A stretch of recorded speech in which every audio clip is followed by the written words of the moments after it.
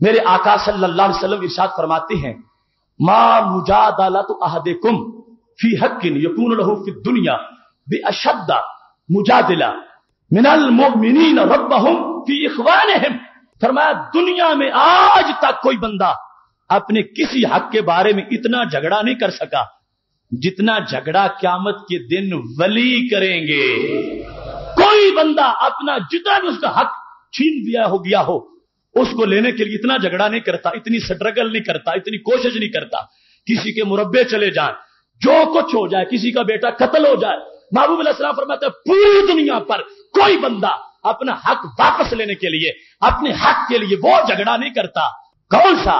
فرمایا جو جھگڑا مومن قیامت کے دن اپنے بھائی کے لیے کرے گا جو جہنم میں چلا گیا ہے. جھگڑے کا لفظ ہے, مجادلے کا لفظ ہے. اور کون ہوتا ہے جو رب سے جھگڑے کرے اور بچ بھی جائے؟ یہ ہے مقام ناز. اللہ تعالیٰ فرماتا ہے یجادلونا فی قوم لوط ان ابراہیم لحلیم اوّاہ منیب. فرمایا لوگوں سن لو, قرآن ہے. فرمایا حضرت ابراہیم علیہ السلام ہمارے ساتھ جھگڑا کرتے ہیں قوم لوط کے مسئلے میں, تو اے اللہ جو جھگڑا کرے وہ تو تمہارے دربار سے پھر نکال دیا جاتا ہے. فرمایا نہیں, ان ابراہیم لحلیم, جھگڑا کر کے بھی علم والا ابراہیم ہے. غیروں کے جھگڑے اور ہوتے ہیں, اپنوں کے جھگڑے اور ہوتے ہیں. قرآن ہے. جھگڑا بھی کیا ابراہیم علیہ السلام نے قوم لوط کے بارے میں اللہ سے. اللہ تعالیٰ فرماتا 3 صفتیں ساتھ بیان کر دی. فرمایا حلیم بھی ہے, اوّاہ بھی ہے, منیب بھی ہے. میرا ابراہیم حوصلے والا ہے, صبر والا ہے, اطاعت والا ہے, میری طرف رجوع کرنے والا ہے. یہ ساری شانیں بیان کی. حالانکہ جھگڑا بھی کیا. کیوں؟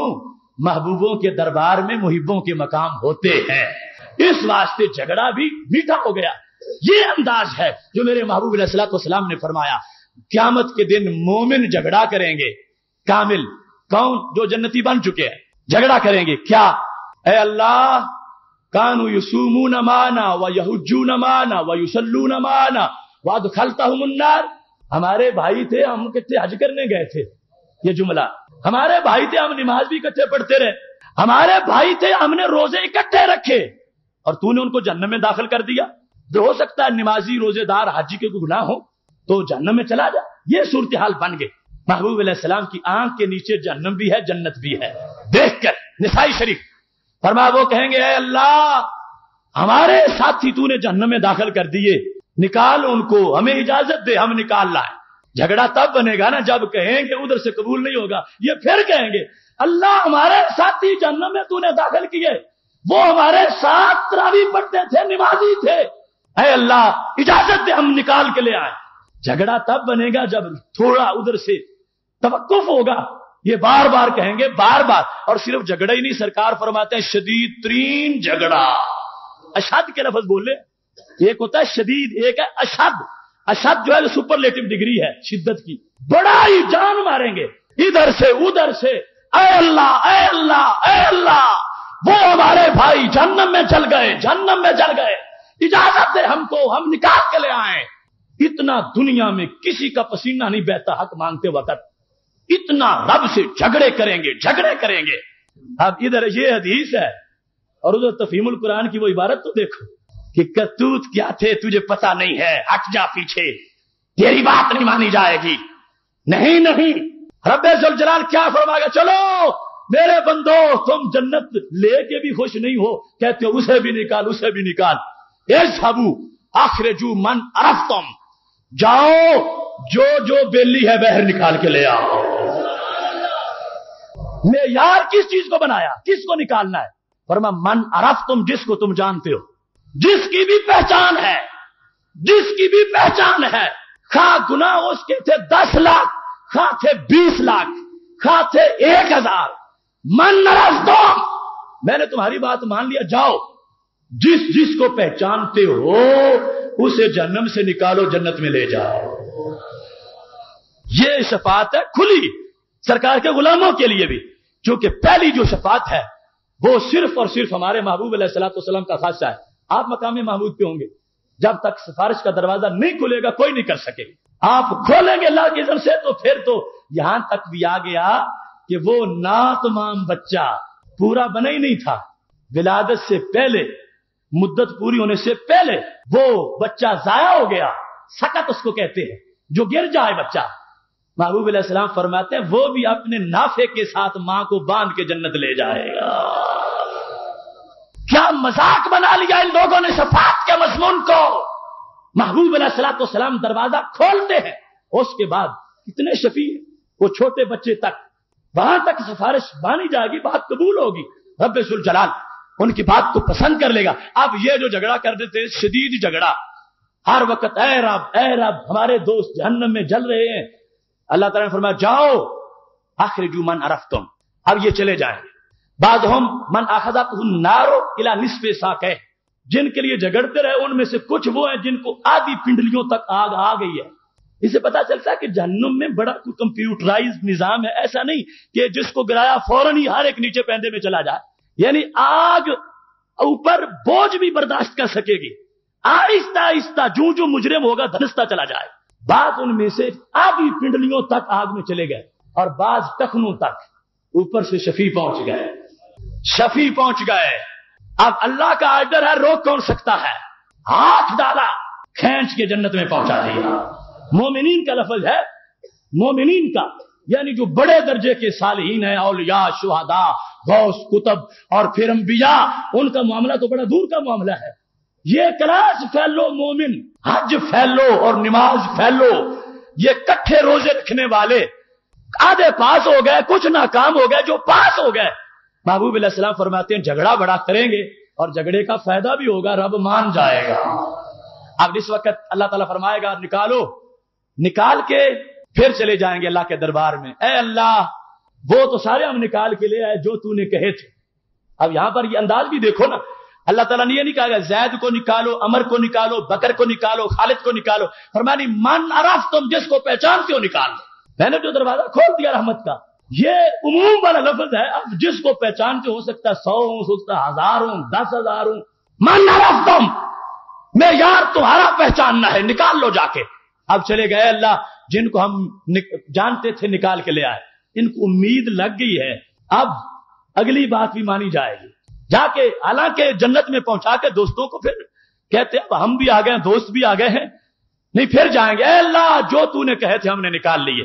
پھر اللہ فرمائے گا جاؤ اخرجو من کانا فی قلبہ وزن دینار، اب ایک اور کوٹا تمہیں دے رہا ہوں، پہلے تھا جن کو پہچانتے ہو، اب جس کے دل میں 1 دینار جتنا بھی ایمان ہے اسے بھی نکال کے لے آؤ۔ اب اس تفہیم کے لفظ پر غور کرو کہ وہ سر کہے گا تجھے پتہ نہیں اس کے کرتوت کتنے، اس نے تو کوئی اچھا کام کیے ہی نہیں، تو میں کیوں چھوڑوں، نظام نہیں چلے گا۔ اللہ فرماتا ہے ساری زندگی اس نے کوئی اچھا کام نہ کیا مگر دل میں ایمان تو تھا، بندو جاؤ 1 دینار بھی جس کے دل میں ہے نکال کے لے آؤ۔ یہ جائیں گے، ان کو نکالیں گے، پھر اللہ کے دربار رب ذوالجلال فرمائے گا اخرجو من کان فی قلبی نصف دینار، ریٹ لگ گیا ہے، آدھا دینار جس کے دل میں اسے بھی نکال کے پھر جائیں گے، اے اللہ آدھے والے بھی نکالا ہے، فرما من کان فی قلبہ ذرہ، رائی برابر جس میں وہ بھی نکال لو۔ کتنا ظلم کیا شفاعت کے مضمون کے ساتھ ان لوگوں نے۔ بھئی اگر ڈرانا مقصود ہے لوگوں کو تو جو انداز ہے اس سے ڈراؤ، نہ کہ شفاعت کی جو ریڑھ کی ہڈی ہے اس کا انکار کر دو۔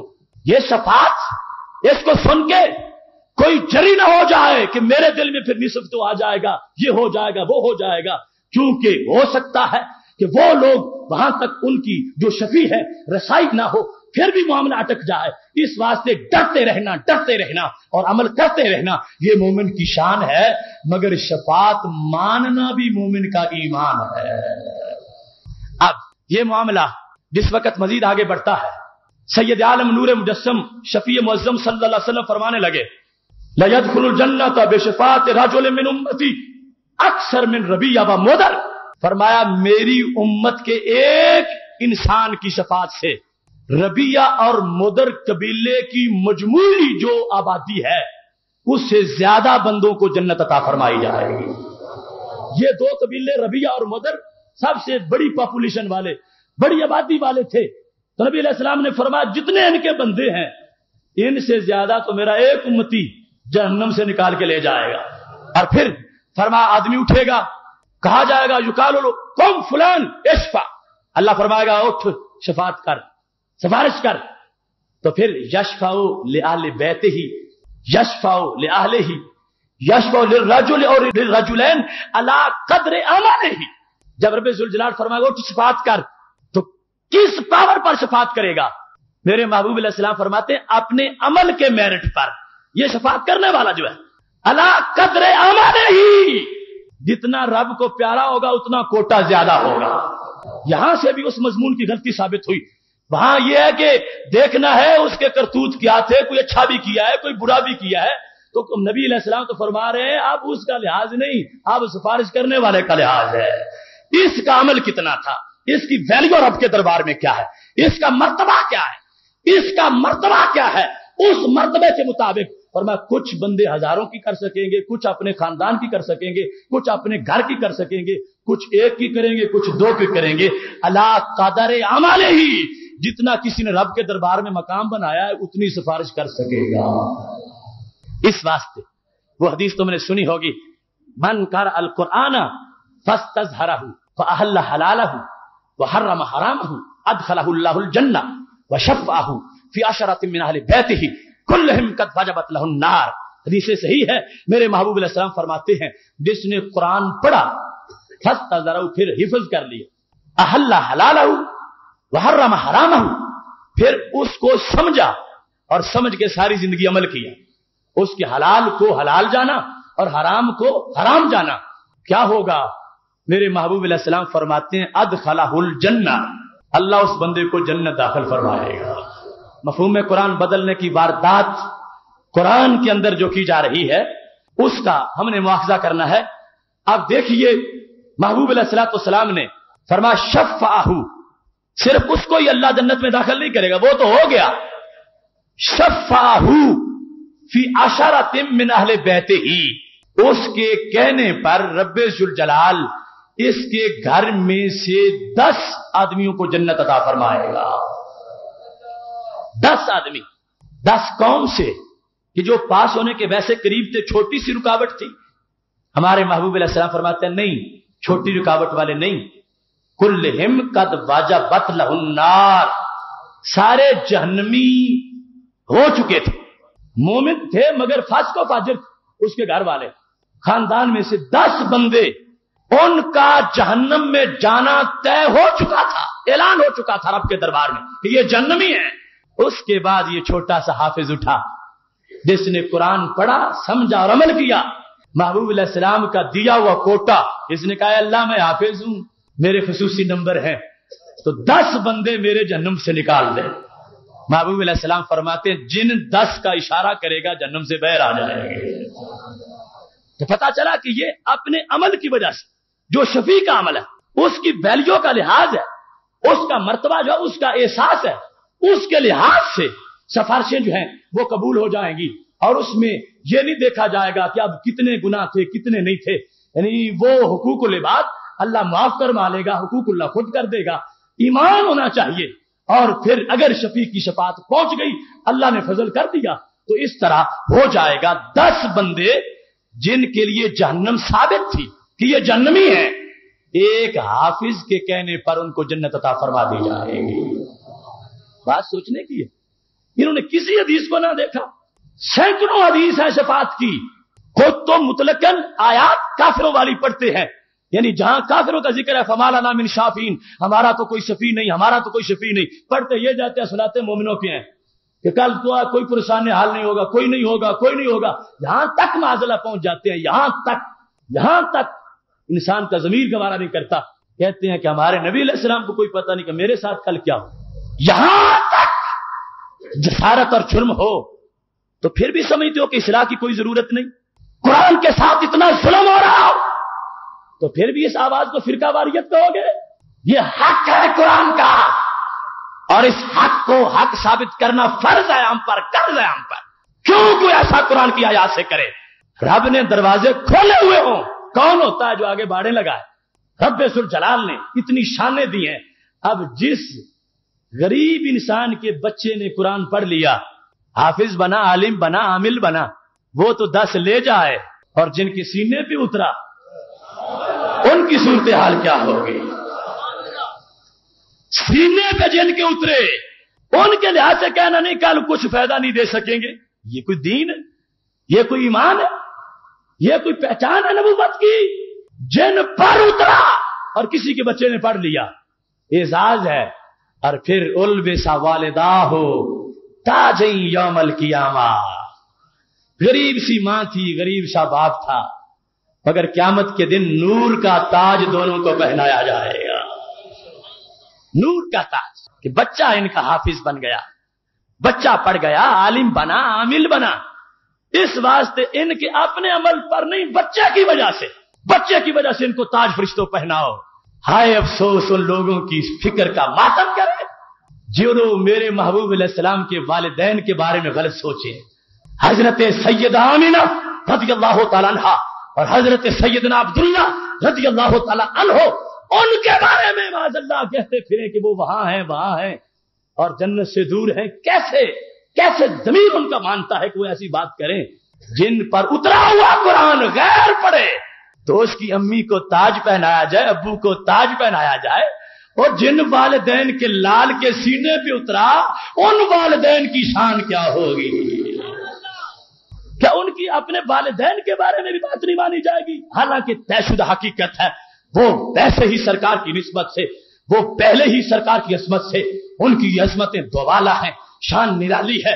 تو اس واسطے محتشم سامعین حضرات، جو ہزارہ احادیث اور قرآن مجید کی سینکڑوں آیات سے شفاعت کا مضمون ہے وہ تمہارے سامنے تفہیم القرآن کے رد میں نے تمہارے پیش کیا۔ پوری ذمہ داری کے ساتھ ہر لفظ کا پابند ہوں، ہر لفظ کا ذمہ دار ہوں کہ میں نے برحق اس قول کو 100% حق سمجھتے ہوئے تمہارے سامنے اس فکری واردات کا انکشاف کیا۔